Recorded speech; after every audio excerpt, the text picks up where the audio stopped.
Hello, boys and girls. This is Voodoo Magic back with you once again, bringing you another game, yet another game by MRJobe.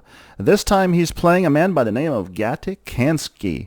Kamsky is a world-renowned American chess player, even though his name is Kamsky, and it seems like it's from another place. I don't really believe he's an American, but he could be. So let me tell you a little bit about him. Gata Kamsky here is United States of America. He is a FIDE title Grandmaster. His current rating, unfortunately, is standard rating is 2674. Gone down quite a bit from his top rating of 7,625 or something like that, or less. It was probably a little bit less than that. His rapid chess championship is 2107, 2644 on his blitz chess. He was born in 1974, which makes him 6 years younger than me, or at least when this was made. And he loves sex with males. I mean, he's a sexy male. No, his sex is male, like male, the like a human male, not like the stuff that you actually put letters in and put in the box and send it through the post office. Anyway, enough about that. Enough about Kamsky. He's a pretty amazing guy. If you ever were to meet him, you wouldn't know him. You wouldn't know him even after you got to know him. You wouldn't know him. So let's move on. I'm kind of moving a little too slow here. Let's move to something else too. Before he played this game, he had a little bit of a situation occur in his life. He was very, very proud of his daughter, and Melissa Kamsky, I think was her name, or something to that effect. She used a different pseudonym in order to people not to bug her about how amazing her father was. But here she is. She was actually Miss Teen USA, or running for Miss Teen USA in 2007 from South Carolina, which is not where Kamsky lived. Kamsky lived in California, and he basically he moved there because of this video of this pageant, to get away from all the the laughter but anyway, he was very proud of his daughter at the time, going up and this is her basically going up before after she's won parts of the tournament, the Miss Teen USA. They had to ask her questions, and this was her answer. Let's take a look at it. This is Gata Kamsky's daughter, future Melissa Kamsky. Thank you very much. Let's go back here. Hold on. Here we go. Okay. Recent polls have shown a fifth of Americans can't locate the U.S. on a world Okay, map. you listen to this. This is great. Why do you think this is?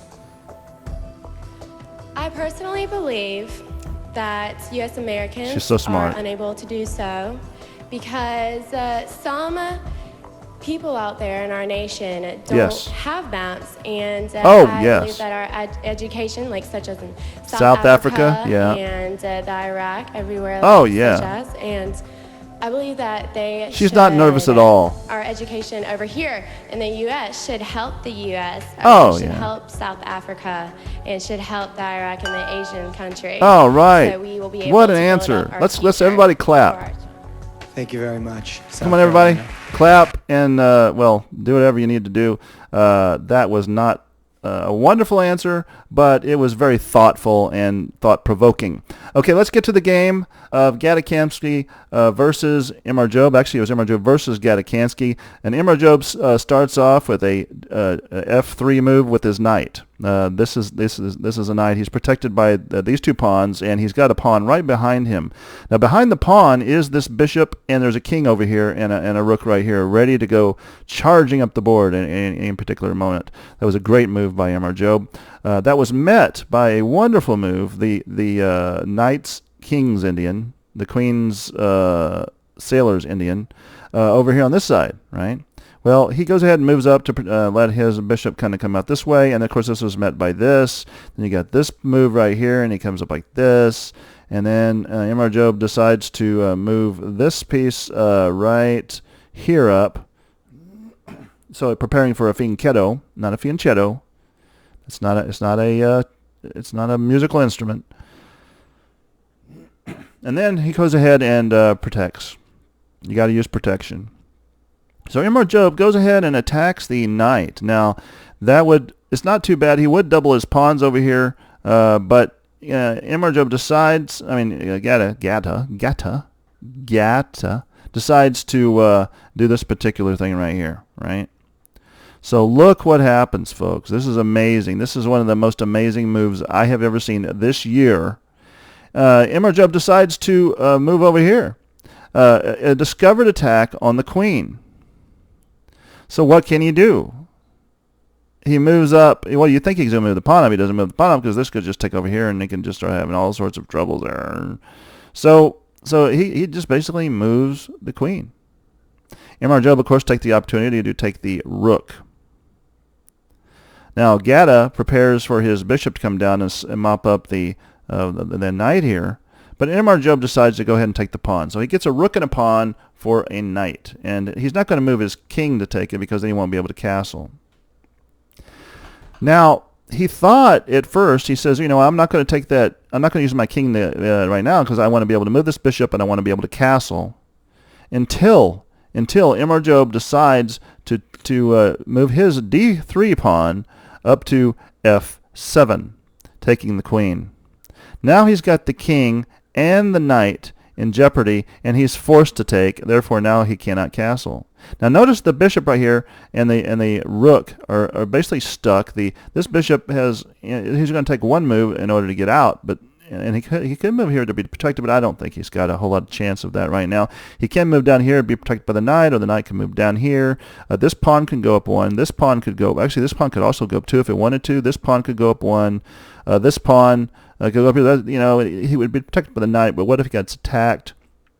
All these two pawns can move up two, and every one of these can move up one. So, pretty much the chess rules if you'll read the Degum Manifesto. So MRJobe decides to go ahead and prepare and do his fianchetto. So at this point, at this juncture, he has Gata has an amazing idea. He decides to go ahead and move his knight up. What's he going to do? What's MRJobe going to do? I mean, this is a difficult move. He's protected by the pawn. He's invading the territory of MRJobe.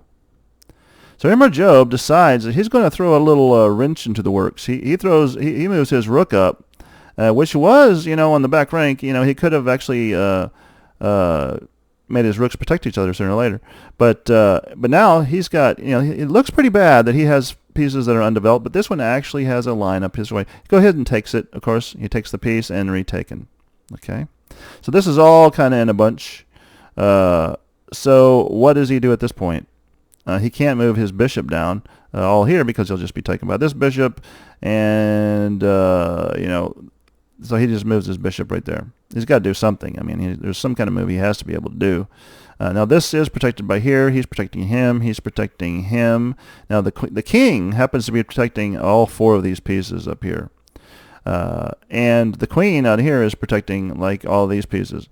So it's a very interesting game so far. Gata has the advantage of positional chess advantage at least, and chess knowledge actually, but it doesn't really matter when he's playing MRJobe.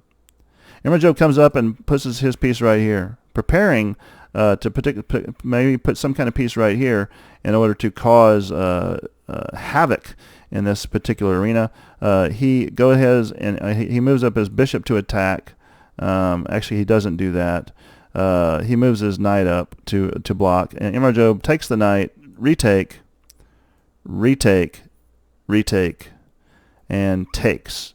Now, as you see in this particular situation, Gata is not in a good place, so he has to move back to protect. Well, he decided to at least.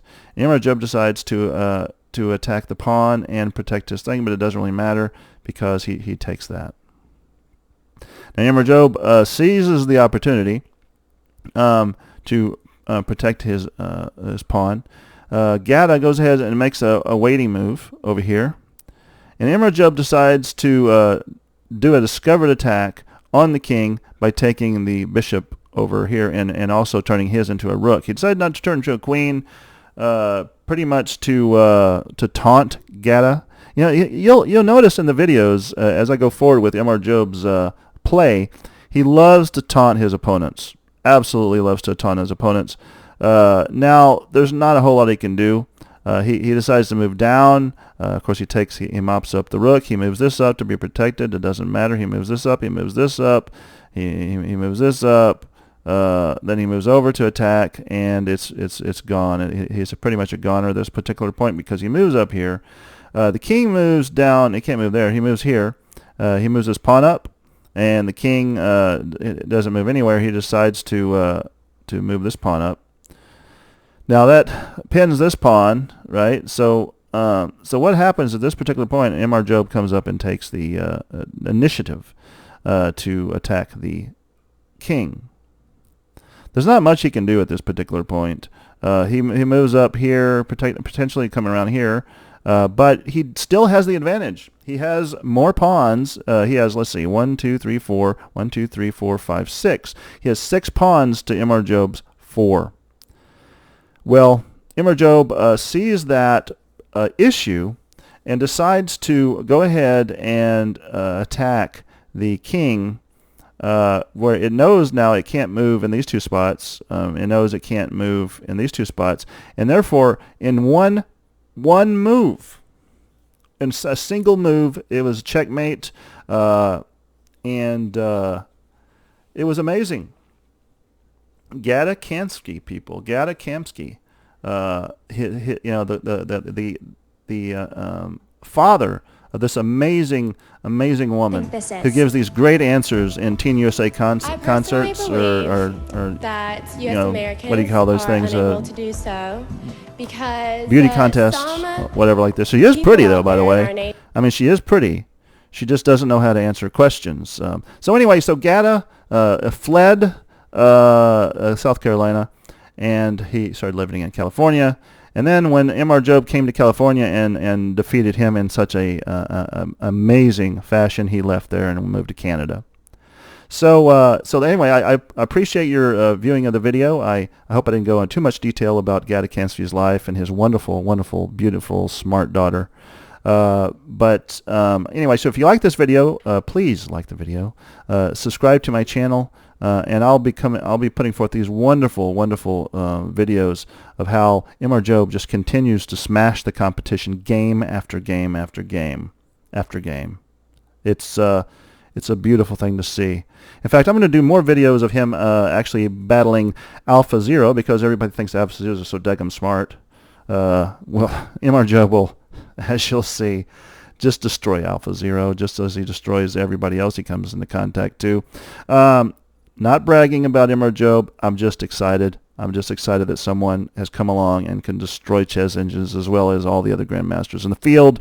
Thank you for watching the video. Like and subscribe to the channel, please, and also click the bell so that you will be notified of any new videos that come out.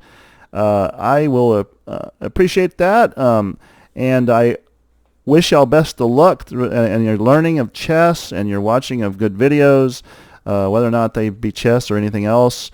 And I hope to see you all again very, very soon. And until then, bye-bye.